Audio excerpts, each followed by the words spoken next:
Chers camarades, je vous apporte le salut fraternel du syndicat national des ingénieurs des travaux publics de l'État et des collectivités territoriales. Que de chemin parcouru depuis le dernier congrès confédéral. Combien de nouvelles attaques envers nos mandants, leurs services, leurs conditions de travail et leurs rémunérations. Que de combats menés et à mener dans les champs ministériels de l'écologie et de l'égalité des territoires et en matière d'ingénierie publique.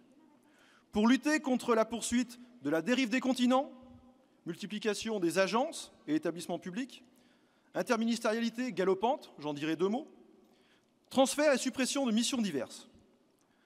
ainsi que de la fonte des glaces, services publics étranglés par les saignées budgétaires, agents menacés de précarité pour leurs emplois, leur statut et leur rémunération. Et si rien n'est facile dans ce contexte, démonstration a été faite que là où Force ouvrière était fort, et je pense pouvoir affirmer que FO est fort dans le corps des ITPE, le ITPE-CTFO étant une nouvelle fois la seule organisation représentative en CAP, avec près de 80% des voix,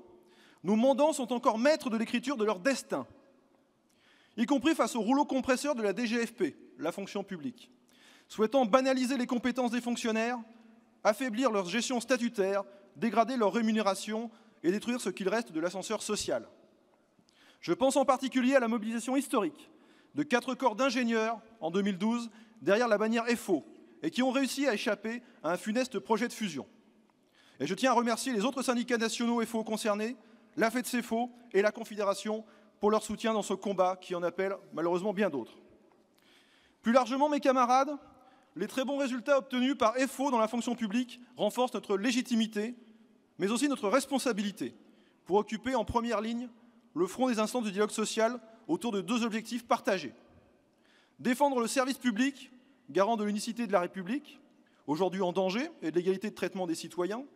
et défendre les agents publics, pour qu'aucun ne soit abandonné sur le bord du chemin, hier victime de la RGPP,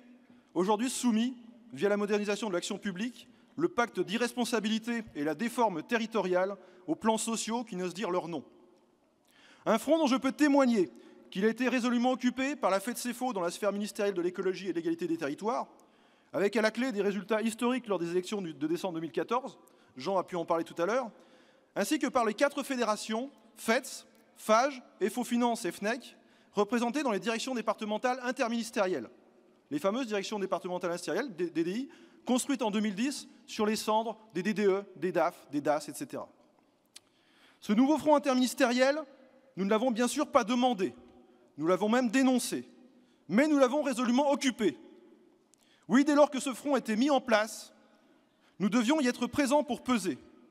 pour défendre les agents versés en 2010 contre leur gré dans cette interministérialité débridée, et parce que tout ce qui est perdu ou gagné a vocation à remonter par capillarité au niveau ministériel. Depuis 2010, Force ouvrière s'est attachée à défendre les services départementaux de l'État, leurs missions et leurs moyens, à défendre les conditions de travail des agents, leur parcours professionnel et leur rémunération, à donner les clés pour survivre au milieu de cette interministérialité, à informer et éclairer les personnels sur ce que l'administration leur cachait, et voire éclairer l'administration sur les conséquences de ces décisions hasardeuses. Depuis 2010, l'action de FO en DDI a rimé avec constance dans les positions et unité dans les paroles et les actes. Des positions et analyses qui ont souvent servi de point de référence dans les débats,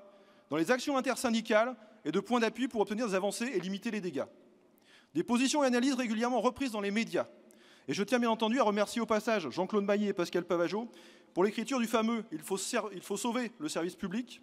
qui a mis sur la place médiatique la réalité vécue par nos mandants. Et force est de constater que notre action a payé, puisqu'à l'issue des scrutins